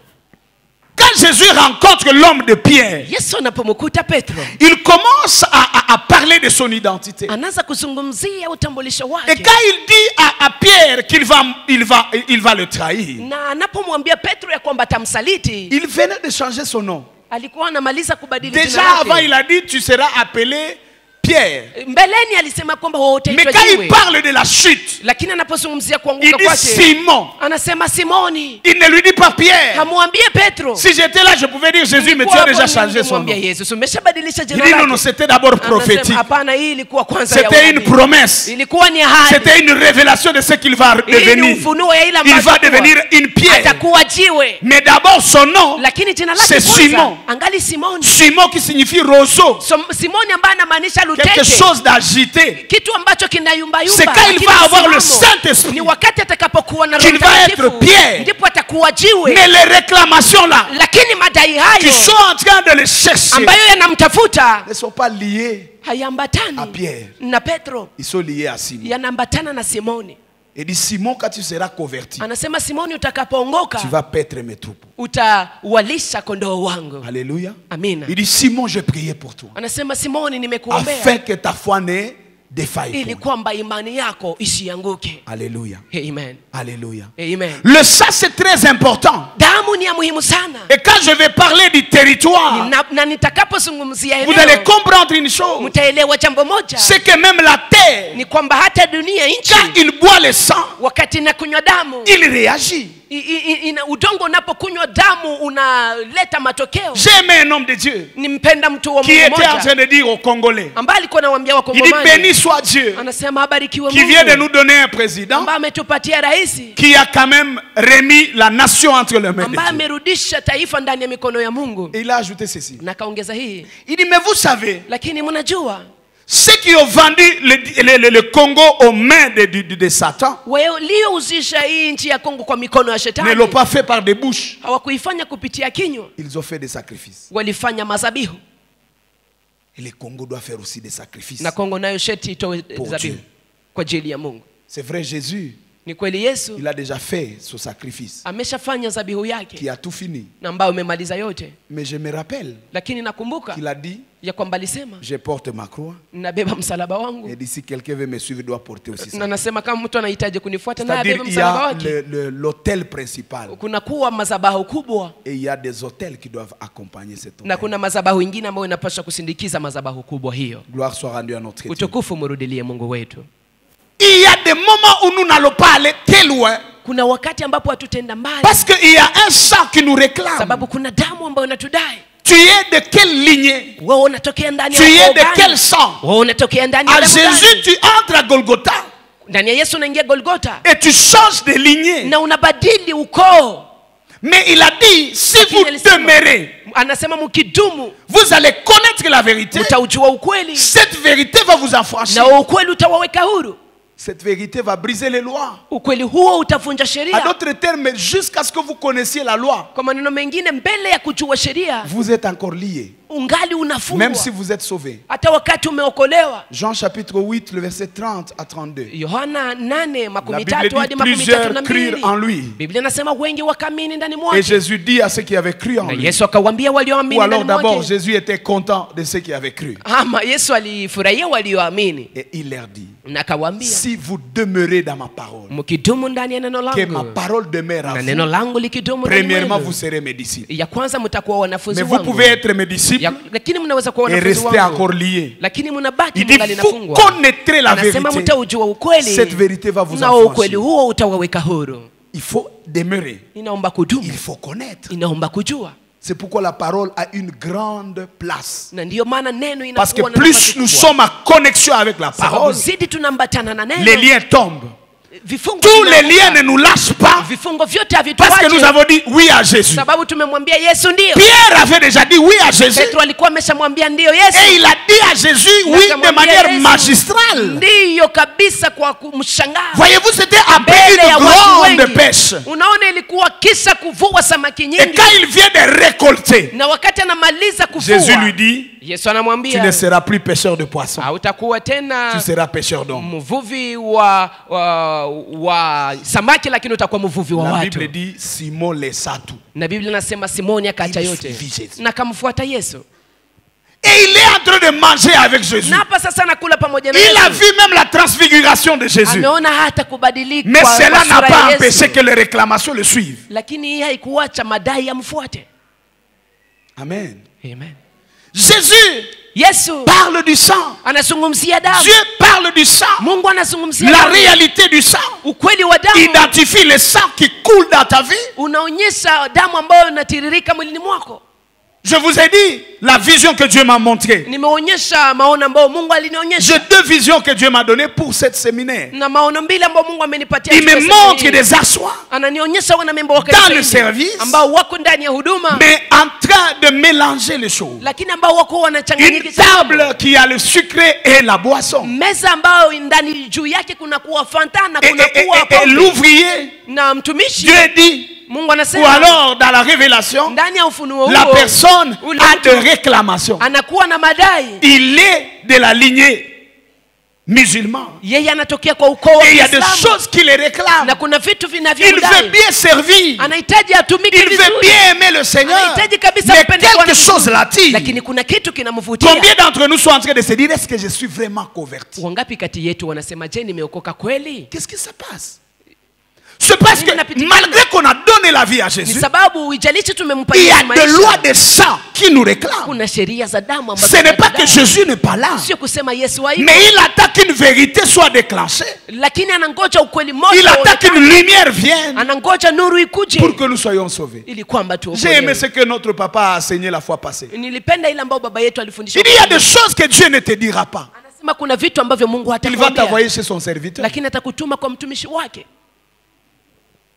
Amen. Amen. Amen. Amen. Saül avait déjà reçu la lumière. Saulo alikuwa Il a rencontré ameshapokea Dieu face à na face. akamkuta Mungu uso kwa uso. Mais Jésus lui dit, Lakini Yesu va anamwambia- rencontrer tel, mon anamwambia disciple. uende Il te ukutane dira ce que fulani tu dois mtumishi faire. wangu, natakuambia ile ambayo unapaswa Jésus kufanya. guérit, Yesu où il ressuscite Lazare. anamfufua Lazaro. Lazare, sort. La Toka. Bible dit, le mort sortit. Na Biblia inasema ule mufu Et il dit akaondoka. aux disciples, Na akaambia wanafunzi, déliez-le. Il mumufungue. y a beaucoup de gens qui sont ici, Kuna watu wengi wako qui ont hapa, déjà écouté la voix de Jésus, wameshasikiliza sauti qui ya sont Yesu, sortis de la mort ambao à la vie, waliondoka mais ndani ils ya sont kifo na incapables de uzima. bouger. Lakini hawana Ils sont uwezo wa incapables kutikisika. d'opérer. Hawana uwezo Ils wa sont kutumika. incapables d'agir. Hawana uwezo wa kufanya Si vous chochote. dites Lazare, Ukisema Lazaro, il est déjà ressuscité. Ameshafufuka. Mais il faut que les serviteurs lakini enlèvent les bandes. mtumishi aondoe Et dans sanda. ces 2 semaines, nous Ndani ya sommes en wiki train hizi d'enlever mbili, les bandes. tuko tunaondoa Ce sanda. soir, je prie que Jioni la tunaomba. grâce d'enlever les bandes soit disponible. Neema kondoa ile masanda Parce qu'il y itoondoke. a des gens Sababu kuna qui ne vont watu pas vivre une vie qui a un sens. ambao wataishi maisha yaliyo na Pas mafaa, parce qu'ils ne sont pas chrétiens, Hapana Mais sababu ils hawako sont Wakristo, liés par le sang. lakini wanafungwa na damu. La Bible dit, Biblia inasema la terre sur laquelle vous êtes nchi ambayo mko juu ne va yake pas vous donner ses produits hayatawapatia mazao parce que yake, vous avez versé du sang. sababu mmemwanga damu juu yake. Combien sont en train de verser le sang? Wangapi wako wanamwanga damu? Parlons de la deuxième loi. Ça va, nous allons revenir sur le sang. Tutarudilia kwenye damu, tuongelee sheria ya pili. Alléluia. Amen. La loi du territoire. Sheria ya eneo. Vous savez la terre sur laquelle vous êtes. Unajua nchi ambayo uko juu A des yake lois. inakuwa na sheria, Et les lois là nous réclament. na sheria hizo zinatudai. Quand j'étais arrivé à Béni, j'ai passé du temps dans la prière. Nilipofika hapa Beni nilipitisha wakati Et ndani ya Dieu m'a maombi, ouvert les yeux. na Mungu akanifunua Dans macho, une vision, je vois une très grande femme na ndani ya maono naona mwanamke mkubwa qui est nue ambaye iko uchi et qui est sur la ville. Elle règne sur la ville. na iko juu ya mji, anatawala juu ya Elle mji, est assise sur la ville. anakaa juu ya mji. Elle dit c'est elle qui influence la ville. Anasema ni yeye ndiye Elle anayeshawishi, tue les prophètes. anaua manabii, Elle tue les fils des prophètes. anaua wana wa manabii. C'est un esprit Ni qui roho gère le territoire. ambayo anatawala eneo, Vous ne pouvez pas être utile à Goma na hawezi kuwa na mafaa pa sans Goma localiser les esprits qui opèrent dans bila cette kuona ville. mapepo ambazo zinatumika Dieu ndani ne ya travaille eneo. pas avec les ignorants. Mungu atumikake na watu wasiojua. La puissance, c'est la connaissance. Uwezo pouvez inayotokea pas ndani changer ya ce que vous ne ujuzi. connaissez pas. Hauwezi kubadilisha ile ambayo haujui. Vous ne pouvez pas modifier ce que vous n'avez pas. La connaissance, Hauwezi kugeuza ile ambayo haujui. la connaissance, c'est un pouvoir. Ujuzi ni uwezo. Il y a des choses que vous ne savez pas faire Kuna vitu ambavyo haujui parce kuvifanya que vous ne connaissez pas. sababu haujui. Même la grâce de Dieu Hata neema ya Mungu opère par la connaissance. unatumika kupitia ujuzi. Je suivais à la télévision un moment. Nilifuata kwenye runinga Je siku vis un moja, homme de Dieu. na nikaona mtu wa Vous Mungu. savez, quand vous rencontrez quelque chose que vous avez, Unajua unapokutana na kitu ambacho unacho ça vous attire. inakuvutia. Vous sentez cette connexion. Unasikia hii Comme mtandao Marie et Élisabeth. kama vile Maria na Quand ils se sont Elizabeth salués, les enfants ont bougé. waliposalimiana, watoto huo wakatikisika ndani ya J'ai vu cette personne souffler. Il a expliqué sur le souffle. naona huyu mtu alikuwa anapumua na kafasiria juu Et ya quand il pumzi, explique le souffle de vie qui est en nous, na napofasiria pumzi ya uzima iliyo ndani mwetu, c'est le jour où j'ai su ni siku ambayo niliona, que je peux chasser les démons en faisant. ni siku ambayo niliona ya kwamba naweza kufukuza pepo tu nikipumua, Il nikipulizia. ne m'a jamais imposé la main. Haja niwekea kama Je mkono, l'ai vu faire. nilimwona akifanya. Ok? Vous avez un leadership. Una uongozi Ça ne peut pas se révéler na haiwezi si vous kujifunua n'avez pas vu quelqu'un d'autre l'exercer. kama ukoona mtu mwingine akiitumia. Vous avez des grâces Mna neema qui seront inopérantes ambazo zitakuwa jusqu'à ce que vous zitumiki rencontriez quelqu'un mpaka qui utakapomkuta mtu opère de cette manière. ambaye anaitumika namna hivyo, Ça vous révolte. na mambo yanaripuka. Dieu travaille avec la connaissance. Mungu anatumika pamoja na ujuzi, C'est pourquoi il dit vous allez connaître na ndio maana anasema et vous allez être libre. na nyinyi mtakuwa huru. Plus nous connaissons, Zidi tunajua, plus nous sommes dégagés. zidi tunafunguliwa. Laisse que la connaissance que tu reçois t'accorde la libération dans le nom de Acha Jésus. ujuzi unaopokea ikupatie ufungulivu kwa jina la Le Yesu. territoire Eneo a des esprits. ina roho. Ephésiens chapitre 6, le verset 13. Waefeso sura 6 mstari wa Si vous 13. commencez au verset 10, Ukianzia kwenye shairi la la 10, Bible dit ceci. Biblia nasema hivi, Nous ne luttons pas hatupigani contre la chair et le sang, na mwili ya madamu, mais nous luttons lakini contre tunapigana les na dominations, matawala, les autorités, mamlaka, les esprits méchants, roho chafu, les princes du monde des ténèbres. wafalme wa ulimwengu wa giza. Quand on parle de ces esprits, Wanapozungumzia maroho hizo, si vous ajoutez un autre verset, ukiongeza shairi Ephésiens lingine 2:2, Waefeso 2:2, la Bible parle des esprits qui gèrent l'air. Biblia inazungumzia juu ya roho zinazotawala anga. Vous savez, il n'y a pas d'autorité sans limite. Unajua kuna mamlaka bila mpaka. Il n'y a que Dieu qui a l'autorité sans limite. Ni Mungu tu ndiye anakuwa na mamlaka ambayo haina mpaka. Mais tout, même les esprits, Lakini yote hata maroho ont des limites. zinakuwa na mpaka. Même Satan a des limites. Hata shetani na mipaka. C'est pourquoi quand il touchait Job, Na ndio amana alipomgusa Yobu, Dieu dit, Mungu anamwambia touche. uguse La nourriture Chakula. touche la richesse, Gusa utajiri. touche sa santé, Gusa afya yake. sa vie. Lakini maisha yake. Stop. Hapa kabisa Tu peux usiguse. faire Naweza jusqu'ici. kufanya yote mpaka hapa. Quand on parle qu'il y a des autorités, Wanapozungumza ya kwamba kuna mamlaka, ce sont des esprits qui gèrent des espaces. ni roho zinazotawala anga. Quand on parle de principautés, Wanapozungumzia ce mafalme, sont des esprits ni roho qui opèrent par des principes. zinazotumika kupitia makanuni. C'est ce que l'apôtre Paul appelle dans 2 Corinthiens. Na hii ndio mtume Paulo anaita ndani ya Wakorinto wa Il pili. parle Hapa anazungumzia, des mentalités anazungumzia akili ama qui sont mafikra devenues comme des esprits. ambazo zimegeuka kama vile maroho. Alléluia. Amen. Il dit il y a des mentalités qui sont des esprits. Anasema kuna mafikara ambayo inakuwa ni roho. Quand vous êtes dans un milieu, Wakati uko ndani ya eneo, on vous dit telle tribu n'est pas bon. wanakuambia kabila fulani haiko wake kabila mzuri. C'est une connaissance. Ni ujuzi. Mais désormais, Lakini kuanzia quand sasa vous voulez acheter, unapotafuta kununua, vous dites mais cette personne est-ce qu'il n'est pas de cette tribu? unasema je, Vous voulez mtu vous haiko wa hii marier, kabila? vous dites est-ce qu'il n'est pas de cette tribu? Je, haiko wa kabila hii? Ce n'est plus des mots qui vous gèrent, mais c'est une connaissance. Haiko tena pepo unayokutawala, lakini ni Et le ujuzi diable fulani. a établi des principes dans la société. Na shetani ameweka kanuni ndani ya jamii. Vous n'allez pas voir des démons qui descendent dans notre société Au aujourd'hui. tuna mapepo ambazo zinashuka ndani ya jamii yetu leo. Mais les démons opèrent à terme de principautés Lakini mapepo zinatumika qui kufuatana na émettent des kanuni lois, ambazo zinaleta des sheria, principes ambazo zinaleta pour kanuni gérer la société. kwa ajili ya kuongoza. Alors taifa. on nous dit Na hapa wanatuambia avortement autorisé. kuna kuwa kuporomesha mimba ambayo inaruhusiwa On dit na serikali. avortement sécurisé. Kuporomosha kabisa ukilindwa. On dit facilitation même à l'avortement. Wanasema sasa wanakurahisisha hata Ça kwa devient trop kuporomosha facile. mimba. Inakuwa Et rahisi. quand on le fait, Na on le unapoifanya fait facilement. unaifanya kwa urahisi wote. On le fait en couple Unaifanya pamoja na et ndoa on sert le Seigneur. na unamtumikia Non, Bwana. non, non, nous voulons avoir 4 enfants. Sisi 2. tunahitaji tu tukuwe na En watoto tout cas, 4, on a bébé mimba, on va chez les docteurs. si elle est encore Non, enceinte, mon mari on est va chez le d'accord docteur. d'ailleurs, tout ça. On Mume a wangu tunakubaliana naye kabisa. Ok. Sawa. Il y a la loi de la protection de l'enfance. Kuna sheria ya kulinda watoto. Alors papa veut dire à l'enfant, qu'est-ce que tu as fait? Baba anahitaji kumwambia mtoto umefanya L'enfant nini? dit, je vais à la police. Mtoto anasema Papa dit, nitaenda non, kwa pardon, polisi. pardon. Hapana, hapana. Msamaha, naomba msamaha. Ce sont des lois Ni sheria qui attirent la malédiction. lakini ambazo zinaleta Et laana l'humanité est maudite. na ulimwengu unalainiwa.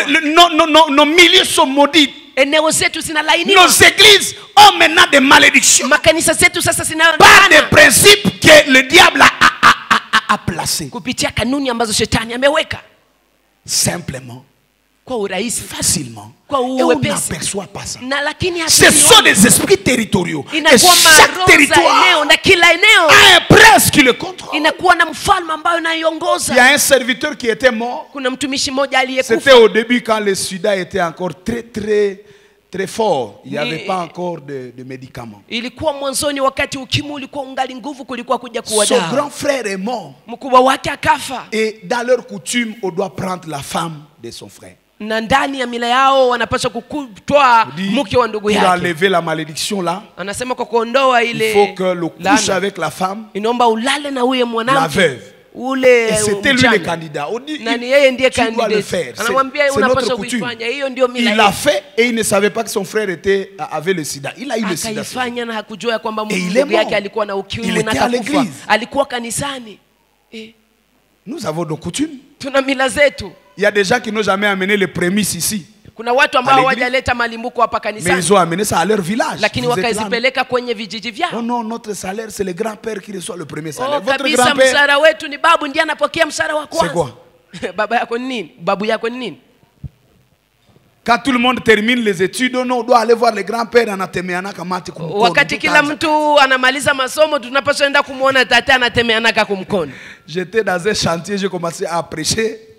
J'ai Mchungaji prié alikuwa pour ndani la ya jengo première fulani, pierre. alikuwa anaanza ombea jiwe la Et je leur ai kwanza, donné cet exemple. Je dis, vous voyez, na nikawapatia hii mfano il y a des mnono. grands-pères, ils prononcent seulement 2 phrases. Kuna tata anasema tu misemo mbili, Si c'est la malédiction, ça vous suit. kama ni laana na wafuata, Et si là c'est la bénédiction, bon, c'est comme ça. na kama ni baraka ni hivyo. Vous ne pensez pas qu'une petite prière peut soutenir le chantier? Auwaze ya kwamba ombi tu ndogo Et il y a unaweza un maçon qui a dit, kusapoti ah, nous jengo. c'est comme ça chez nous. Na Nous, ule les grands-pères, fundi akasema ils kwetu ni crachent dans vile. votre bouche. Sisi kwetu tata na kutemea mkinywa.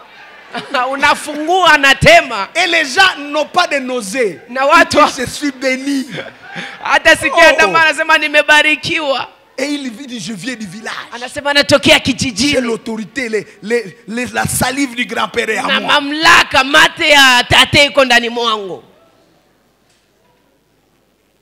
Ce sont des lois qui gèrent des Ni familles. sheria zinazotawala La coutume n'est majamaa. pas mauvaise en tout. Mila sio mbaya Mais il y a ndani ya des vitu choses vyote. qui se passent. Lakini kuna vitu vinavyopitikana. Alléluia. Amen. Il y a donc des lois de notre sang, Ni kusema kuna sheria za damu des yetu. lois de notre territoire, Kuna kuwa sheria za eneo des yetu. lois de notre coutume qui Kuna peuvent nous réclamer. sheria za mila yetu ambazo zinaweza Je vois kutudai. Jésus. Namwona Yesu. Il prend un homme. Anamchukua mtu. Pour une fois, j'ai l'impression que Jésus paraît comme échoué là. Mara naona kama Yesu ameshindwa. Jésus, la personne vient.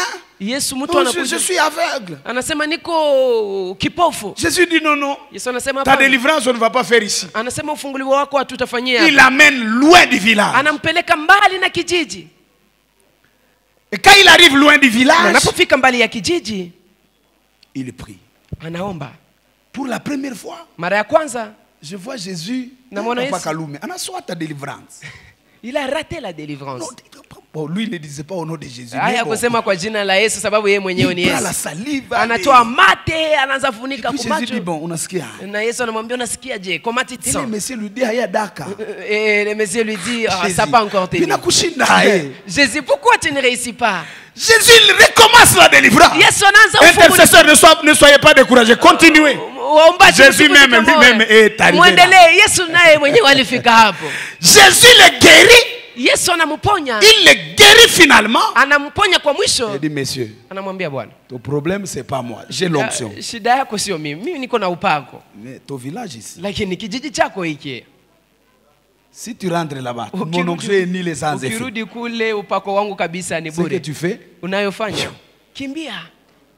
disparaît de ce village. Ne Toka ndani ya rentre hii pas au kijiji. village. Usirudi kijijini. Parce qu'il y a une loi Sababu kuna de ce sheria. village. Sheria ya kijiji Même hicho. si tu es saint, Hata kama si tu rentres là, mwenyewe una- les lois te rattrapent. ile Il y sheria a des itakushika. milieux où il ne faut pas rentrer. Kuna Jésus maeneo ambayo a dit, ya kurudi. Yesu kasema ôte tes chaussures. ondoa Parce que viatu le lieu vyako. où tu es est Sababu saint. mahali ambapo huko ni mahali patakatifu. Mais pourquoi Dieu sélectionne une terre? Sababu gani Mungu anaangalia udongo C'est qu'il y a moja? des terres qui ne sont pas saintes. Ni kusema kuna Il udongo y a ambazo des si terres takatifu. souillées. Kuna udongo ambao Et umechafuka. quand la terre est souillée, Na wakati udongo umechafuka, Dieu reconnaît la loi de la terre. Mungu La anatambua sheria terre peut ya rejeter un udongo. homme. Udongo unaweza La kumtupa terre peut recevoir un mwanadamu. Udongo homme. unaweza kumpokea mwanadamu. Il y a des villages Kuna dans vijiji leur sorcellerie. ambao ndani Quand ya vous uso venez, wao, on vous unapokuja dit si vous traversez cette eau, nakwambia c'est que vous ukivuka maji êtes haya enfant d'ici. ni kusema wewe Même si mtoto vous wako. avez mis le choco jusqu'aux dents, Hata kama umetia choko hata kwa hadi on kwa pense que meno. vous êtes de l'Inde. Wanaanza kufikiria Vous kwamba wewe mettez ni aussi Mhindi. les cheveux jusqu'ici. Unatoa que vous avez nywele acheté. za uzungu Vous ambazo arrivez unafikisha au huko. village là. Na unafika On vous dit nous ne kijijini. voyons pas votre teint ni votre. Wanakwambia sisi hatuhangaike na rangi Traversez yako. seulement. Uvuka Cette eau tu. connaît les enfants d'ici. Hii maji inajua watoto wa hapo. Vous traversez. Unavuka. Si vous n'êtes pas de là, Kama huko wa pale, l'eau vous rejette. maji Ça, c'est dans yatakutupa. la sorcellerie de nos villages ici. Hii ni uchao wa kijiji hapa karibu hapa.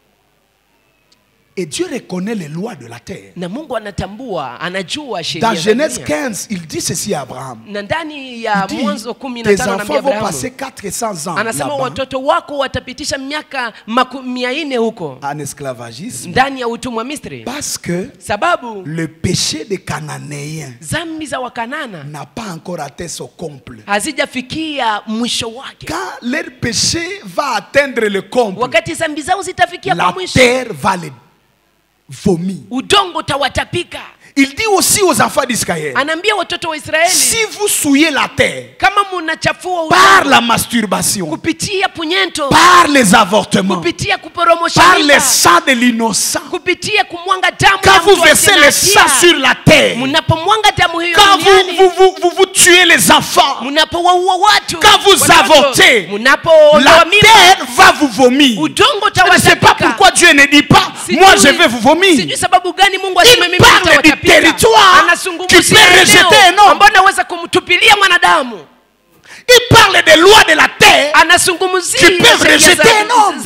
za eneo ambazo zinaweza kumtupilia mwanadamu. Alléluia. Amen.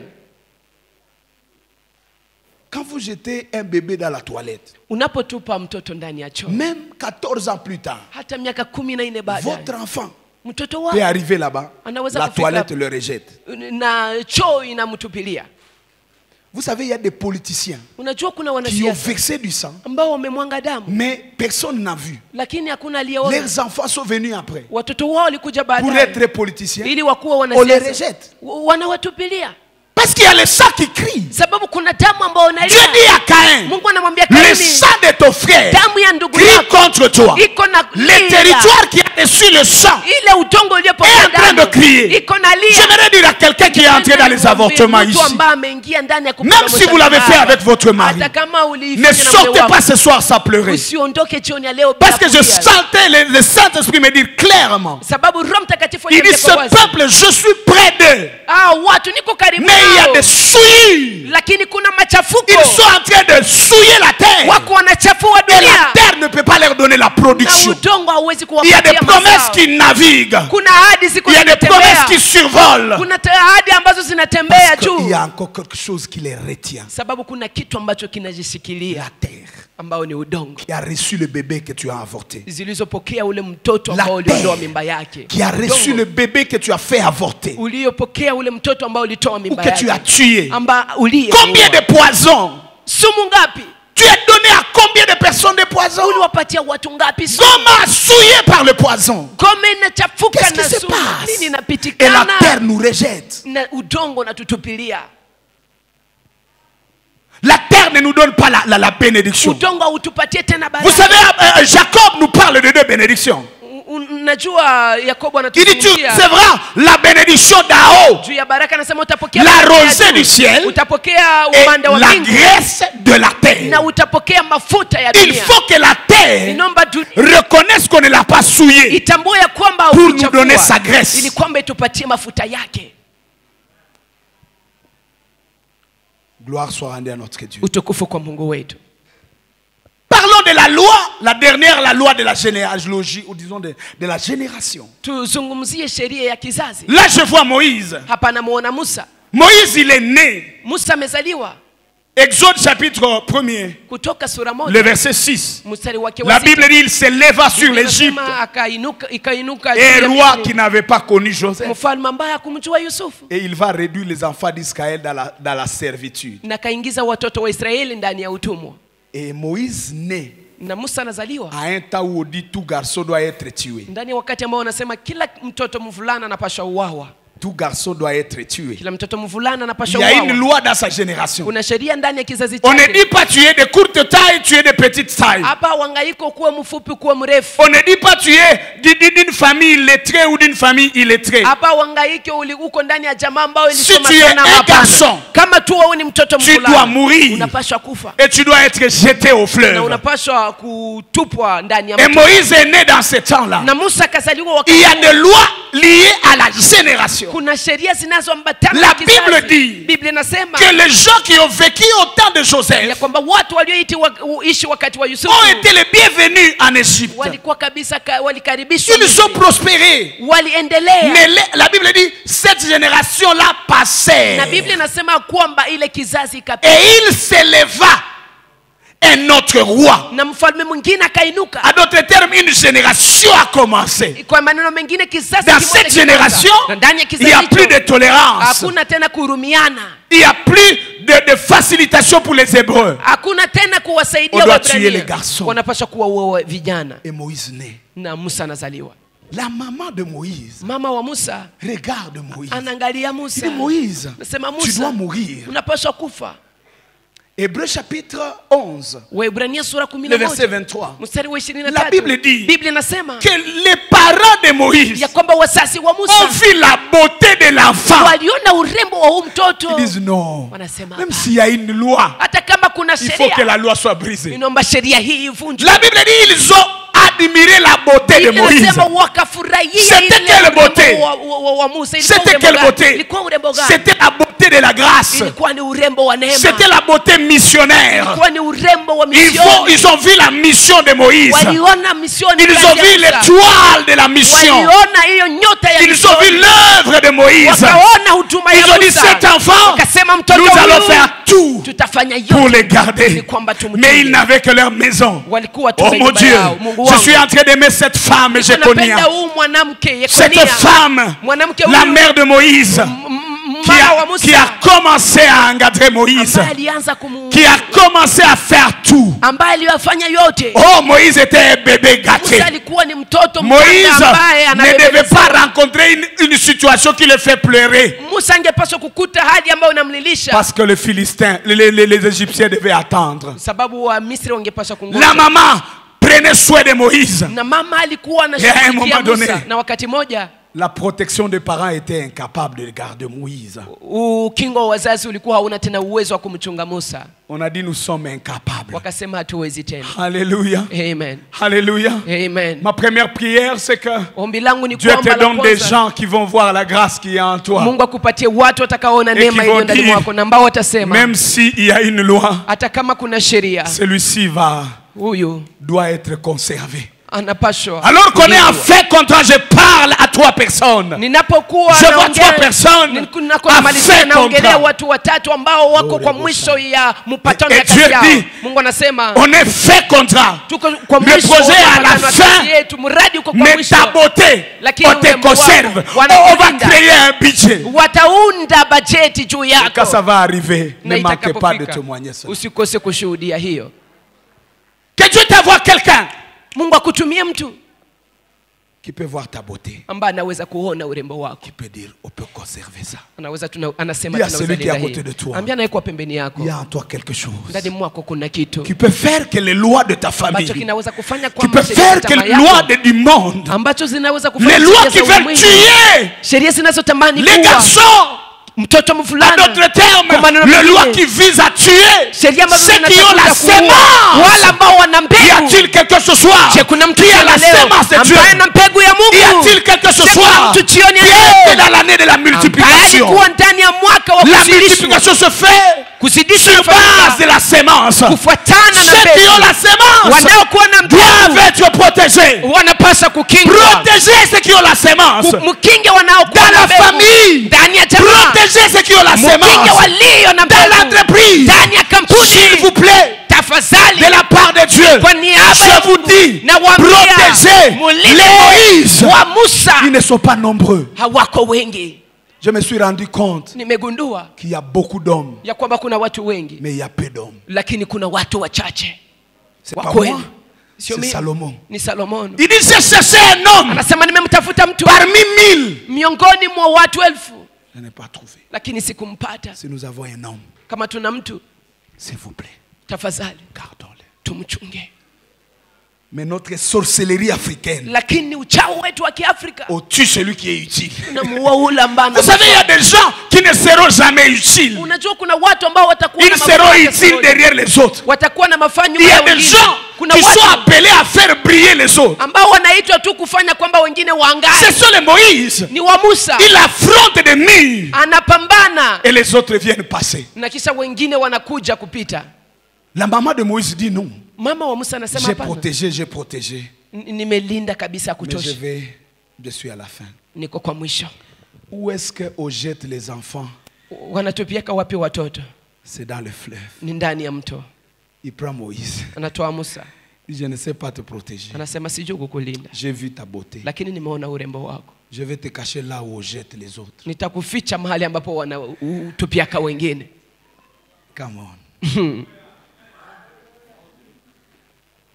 Il a pris un truc comme celui-ci. Akatoa kitu kama hiki, Il a mis les bitumes. na kaweka bitini La juu Bible dit yake. on jetait les enfants dans le fleuve. Biblia inasema waliwatupa watoto Et ndani il ya a mto. pris Moïse. Na katoa Musa. Il a même lui-même amené Moïse. Yeye mwenyewe kamleta Musa. Là où il y avait le fleuve. Mahali ambapo À kulikuwa d'autres termes, mapambano mengine. là où on a tué, Mahali ambapo c'est là waliua. que je t'amène. Ni hapo ndipo Là où il y a la loi, Mahali ambapo c'est là kuna que je sheria, ni hapo t'amène. ndipo Il est en train de dire à Ndipo Moïse, anasema anamwambia ta Musa, destinée hatima doit yako prouver inapaswa par le kuonyesha feu. kupitia Ta destinée Mungu doit wako affronter inapaswa la kupambana loi. na hii Ta sheria. destinée Hatima doit yako traverser inapaswa le kuvuka hii feu. moto. Je dis à quelqu'un, Namwambia mtu, là où on a décidé ta mort, mahali ambapo wameamua c'est kifo là que chako, viendra ta vie. ni hapo ndipo kutakuja uzima wako. Là où on a signé ta mort, Mahali ambapo waliweka c'est sahihi là ya que kifo viendra chako, ta vie. ni hapo ndipo uzima wako Et c'est là que utakuja. viendra ta Na ni vocation. hapo ndipo kutatokea wito wako. Vous ne pouvez pas amener votre bâton, Hauwezi kuleta fimbo yako frapper la mer rouge ipige bahari et la mer lâche na bahari inagawanyika si vous n'avez pas été jeté dans le zoo. kama ukutupwa ndani ya maji. Il faut avoir vécu le zoo Inaomba uishi pour maji que ton bâton ili kwamba puisse ouvrir l'eau. ili kwamba mti wako ufungue maji. C'est pourquoi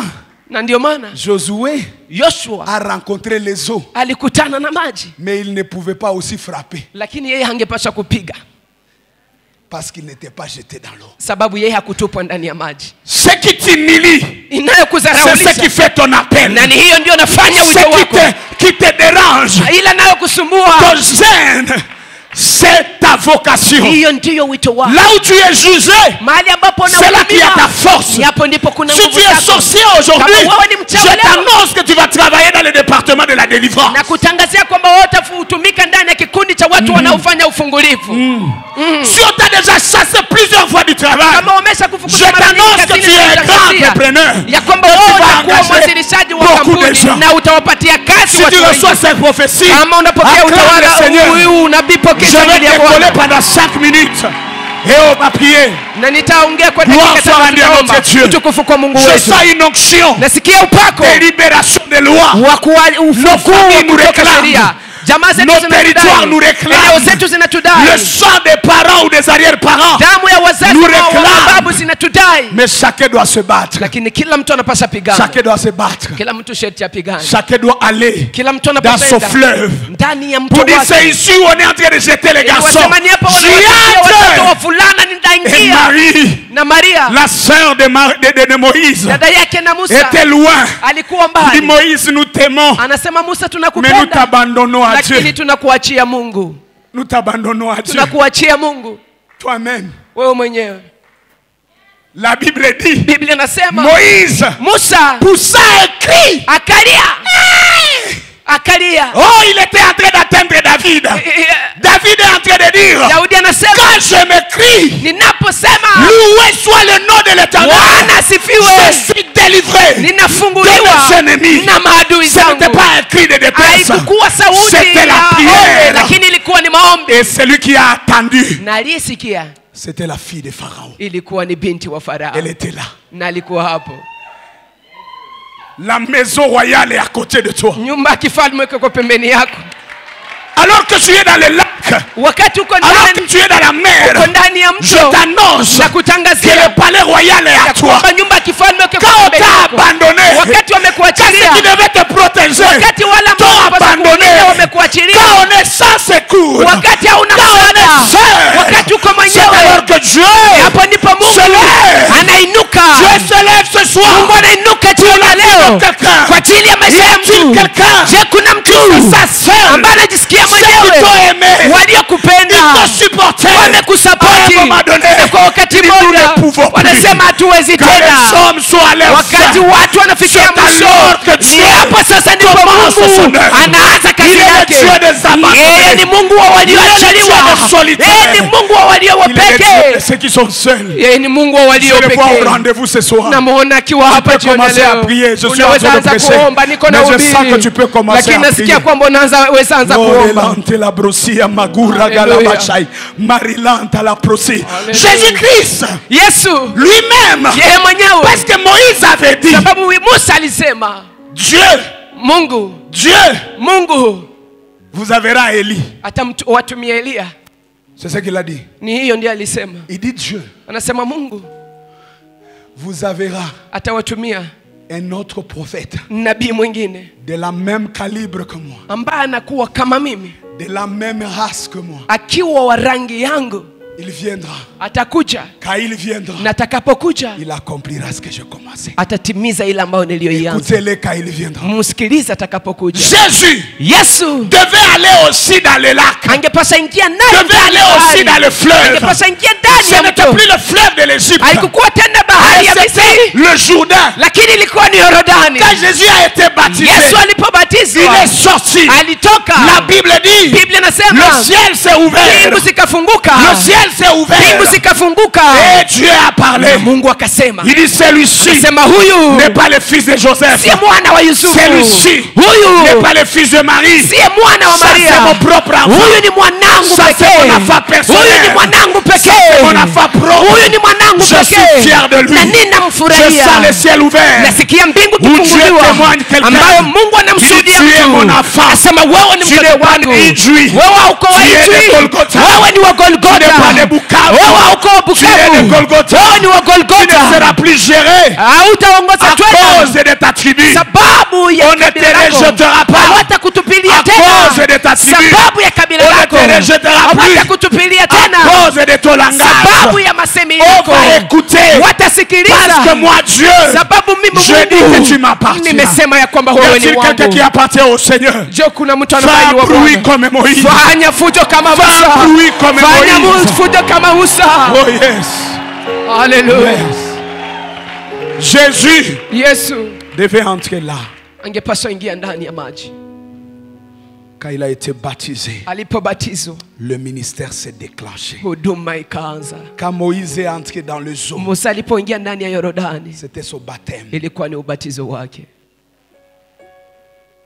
Et il est sorti. na alitoka hapo, Il n'était plus appelé à rentrer hakuitwa tena arudi sous la couverture des esclaves. akiwa chini Il est rentré ya watumwa, sous la couverture des pharaons. lakini akirudi Ce n'est akifunikwa pas les na Juifs Farao. Sio Wayahudi qui ont donné à Moïse ses noms. waliompatia Le Musa nom hiyo de jina. Moïse Jina la Musa vient de la fille de Pharaon. inatokea kwa binti wa Farao. Ils ont dit, celui-ci s'appelle Wakasema Moïse. huyu anaitwa Musa, C'est lui qui a été tiré maana des eaux. nimemtoa kwenye Tu maji. vas être tiré des eaux qui ont jugé ta famille. Utaondolewa ndani ya maji. Tu vas être iliyo- tiré des eaux qui ont iliyohukumu jugé jamaa la yako. nation. Utaondolewa ndani ya maji Tu n'es pas ambayo obligé de iliyohukumu vivre tout ce taifa qu'on lako. appelle sort congolais. Haushurutishwi kuishi Tu ile peux ambayo vivre ambao autrement. wanasema wanapata Tu peux Wakongomani. vivre autrement. Unaweza kuishi Tu n'es kitofauti. pas obligé de vivre le sort de ton quartier. Haushurutishwi kuishi matokeo ile Moi, ambayo je viens wanaishi d'un kata quartier yako. où je peux compter 20 grands frères qui sont morts de l'alcool. Mimi naweza C'est un quartier qui a l'esprit de l'ivrognerie. ambao naweza kuhesabu Mais de wakubwa là, wa Dieu ishirini m'a ambao tiré wamekufa comme na Moïse. ulevi, lakini Mungu Je ne amenitoa sais pas, toi, kama tu viens de Musa. quel quartier. Sijui wewe unatokea Ce soir, katika je gani. t'annonce Lakini jioni ya leo que tu peux être nakutangazia Moïse. ya kwamba unaweza kuwa Jésus a été Musa. tiré des eaux. Yesu ameondolewa ndani ya maji. Moïse a été tiré des eaux. Musa ameondolewa ndani ya Et il maji était capable na alikuwa na uwezo d'affronter la loi de Pharaon. ya kupambana na C'est sheria ya pourquoi Farao. la Bible dit Na ndio Moïse maana s'est Biblia tint devant inasema ya Pharaon. kwamba Musa akasimama mbele ya Farao. Libère ce peuple. Achilia hawa watu. Pharaon dit, mais toi, Farao anasema wewe, comment tu te présentes? sababu gani unakuja? Qui est ce Dieu? Nani Mungu ule? Pour que je l'obéisse. Ili kwamba ni mtii. Il dit non, uko na ushachelewa. Anasema tu as retard.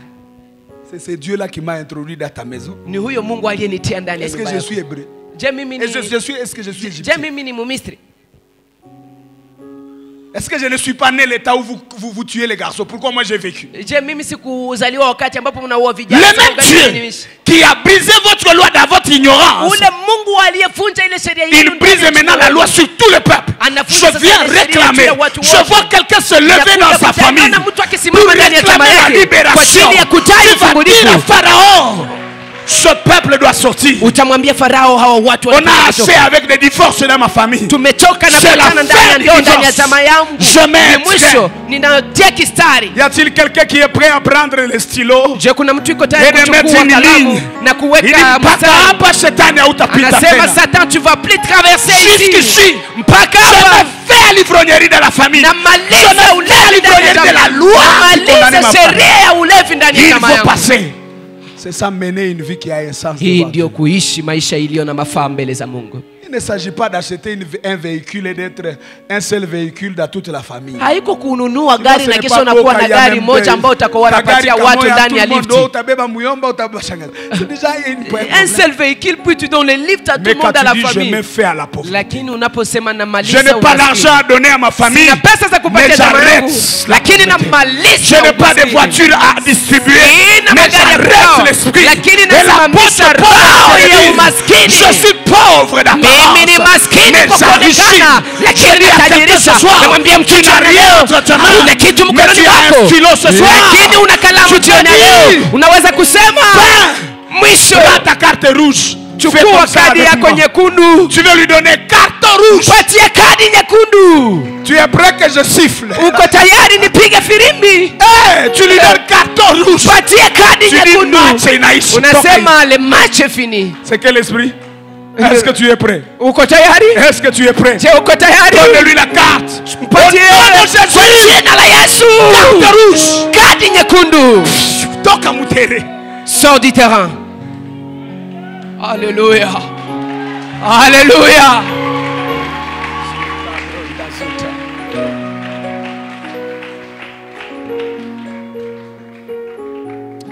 On vient demander à Jean-Baptiste. Wanakuja muuliza Yohana Mbatizaji.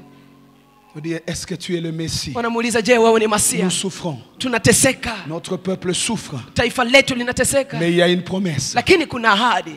Dieu nous a dit, Mungu alituambia il nous enverra un Messie. ya kwamba atatutumia Masia. Quand on te regarde, tunapokutazama, est-ce que ce n'est pas toi? Je haiko wewe? Jean-Baptiste dit non. Yohana anasema, ce n'est pas moi. Miowapo sio mimi. Je ne suis pas digne. Mimi sistahili. Il y a un homme. Kuna mtu mmoja. L'esprit m'a dit. Na Roho ameniambia. Je vais le reconnaître. Nitamtambua. Une colombe sera sur son épaule. Sababu huyu itakuwa kwenye bega lake. Et celui-là, na ni huyo, il baptise du Saint-Esprit. Atabatizwa kwa Roho Mtakatifu. Yeye ndiye Masia. Il ajoute, anaongeza, je ne suis pas digne mimi sina uwezo de délier la courroie de ses pieds. Kamba ya viatu vyake. Pourquoi Moïse tu dis ça? Sababu Pourquoi Jean-Baptiste tu dis ça? Sababu gani unasema hivi? Parce que Dieu a donné sababu Mungu amepana tous les vêtements des prophètes, des sacrificateurs. Alipana il a détaillé tout. Mavazi yote ya makuhani. Mais il y a deux choses qu'il n'a pas donné aux sacrificateurs. Na kaongelea vizuri, lakini kuna vitu viwili ambavyo hakupatia makuhani. Hakuwapatia viti. Le tabernacle, il n'y avait pas de chaise. Ndani ya hema tous les sacrificateurs servaient debout. Lakini makuhani walitumika wakiwa wanasimama. On a décrit leur chapeau. Wakaongelea juu ya kofia. On a décrit leurs vêtements. Wakaongelea juu ya mavazi yao. Sous-vêtements. Na hata mavazi yao ya ndani. On n'a jamais parlé de leurs souliers. Lakini hawajazungumzia viatu vyao. En Israël, na ndani ya Israeli, ceux qui portaient les souliers, waliokuwa wanavaa viatu, c'était des maris. Ilikuwa ni wanaume qui sont capables de racheter les femmes. Ambao wana uwezo wa kuwanunua ama wa kuwakomboa wanawake. Kama una uwezo wa kumkomboa mwanamke. Les célibataires qui sont là à 35 ans, vous devez vous ôter les souliers. Wale wa kapera ambao wana miaka 35 wangepaswa kumfua viatu. Anza kuangalia umwambie wewe haustahili kuvaa viatu. Alors regardez, on dit est-ce que tu peux racheter cette femme là? Wanamwambia je, unaweza kukomboa ule mwanamke? Non, je suis pas prêt. Anasema sijakuwa tayari. Anasema ondoa kiatu hapo wewe. La salive dans les souliers. Et on devait donner une identité à son nom. Ça s'appelait la maison du déchaussé. Si vous voyez dans l'histoire de Ruth, c'est de ça que Jean-Baptiste parle. Il dit je ne suis pas le Messie. Si je suis le Messie, je vais dire à Jésus, es-tu capable de sauver l'humanité? Il dit non, de Longola Sabbat. Mais il dit cet homme-là, il est capable. Tu ne comprends pas. Jean-Baptiste le prophète, pas n'importe lequel. Jésus lui dit, de tous ceux qui sont nés de femmes, il n'y a pas un plus grand que Jean-Baptiste. Le plus grand prophète dit, il y a un seul qui est digne. Moi, incapable. Je ne peux même pas me courber pour toucher et l'ôter les souliers. Il est digne à soi, moi Sinaï. Il est capable de nourrir sa femme. Il est capable de garder sa femme. Il est capable de vêtir sa femme. Il est capable de défendre sa femme. Il est capable de prendre l'église en charge. Bon, ils ont semblé ne pas comprendre. Mais vous avez besoin de quelque chose. Il y a quelque chose qui vous dérange. c'est le péché. ni zambi, C'est la relation avec Dieu. ni uhusiano pamoja Et na cette Mungu. relation n'est pas résolue par les Na dollars. uhusiano huo hautatuliwe na Par le dola, pouvoir. hautatuliwe na mamlaka, C'est par l'agneau. lakini ni kupitia Il mwana-kondoo. dit alors venez, je vous montre. Anasema njoni Si vous n'avez pas nitaonyesha. compris, voilà l'agneau de Dieu. Kama mkuelewa, tazama mwana-kondoo wa Mungu. Jésus a changé d'identité Yesu akabadilisha pour qu'il utambulisho soit utile. ili kwamba awe na mafaa. Jésus a cessé d'être un homme. Yesu akaacha kuwa mwanadamu. La Bible dit il est devenu un simple homme. Biblia inasema akakuwa Et à mwanadamu terme kawaida, de la prophétie, na kufuatana na il est unabii devenu un animal. akakuwa mnyama, Il est devenu un agneau. akakuwa mwana-kondoo. Quand Esaïe parle, Wakati il Isaya dit on l'a anasema, amené à la croix anasema wakamupeleka comme une msalabani brebis qu'on amène à la kama vile boucherie. kondoo ambao wanapeleka Jésus kwenye devait machinjo. renoncer à l'identité Yesu angepasha kataa que les utambulisho parents lui ont donné comme un ambao homme. wazazi walimpatia kama Jean-Baptiste mwanadamu. a dit, Yohana ce Mbatizaji n'est alisema, pas un homme. siye Quand il est mwanadamu. appelé homme, Wakati anaitwa il ne va mwanadamu, pas avoir essence pour hatakuwa Dieu. na mafaa kwa Dieu ajili ne ya cherche Mungu. pas un homme. Mungu amtafute Dieu a mtu. vu des hommes puissants Mungu comme ana- Samson. Mungu anahitaji watu Ils wenye n'ont pas nguvu, sauvé l'humanité. ambao ni wana nguvu Dieu a kama vu des Samsoni, hommes puissants, lakini hawakuokoa sages ulimwengu. comme Salomon. Mungu alikuwa Ils n'ont pas sauvé na watu l'humanité. wenye hekima kama Solomono, Dieu lakini hawakuokoa cherche un ulimwengu. agneau. Lakini Mungu anatafuta sasa mwana-kondoo. Et puis on dit, mais on va trouver l'agneau. Sasa unasema tutapata kondoo wapi? On dit, mais Marie signifie brebis. Anasema si Maria anamaanisha kondoo. Marie signifie brebis. Maria anamaanisha Et il kondoo, n'y a que la brebis qui donne l'agneau. na ni kondoo tu ndio napanaka mwana-kondoo. Mais on dit, mais non. Moïse, Anasema pana quand Musa, il était en Égypte, wakati alikuwa Misri, il a dit, alisema les miracles ne les ont pas sauvés. miujiza Pour hazikuwaokoa sortir de l'Égypte, kwa kuondoka il Misri. fallait immoler l'agneau. Iliomba kuchinja Mais mwana-kondoo, ce n'était pas n'importe quel agneau. lakini haikukuwa mwana-kondoo Il y avait aizurugani. deux conditions. Kulikuwa shuruti La mbili. première condition, Shuruti ya ça kwanza devait être un agneau sans tache. ingekuwa mwana-kondoo ambaye Et la deuxième, hana hatia. on devait aussi avoir l'âge, une année.